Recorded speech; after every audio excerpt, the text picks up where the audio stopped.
Hi guys. So we're going to do another phonemic activity, and this one we're going to do, I'm going to say a word and you have to tell me the sound that it starts with. I don't need to know the letter, I just want to know the sound that it starts with, okay? So for example, Miss Gill, Gill, the first sound of my last name is G, okay? Alright, cab, cab. Do you hear the k at the sound at the front of it? Okay. Bed. What does it start with? Bed. Good job. Fib. What does it start with? Good job. Mob.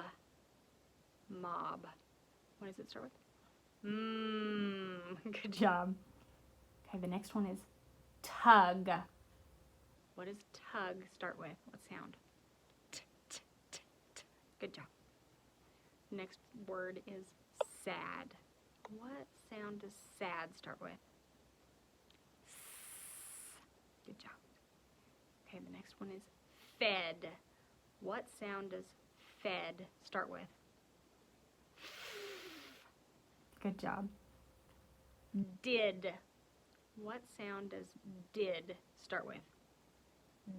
Did. Good job. What sound does pop start with? Pop. Good job. What sound does mud start with? Mud. Good job, guys. Bye.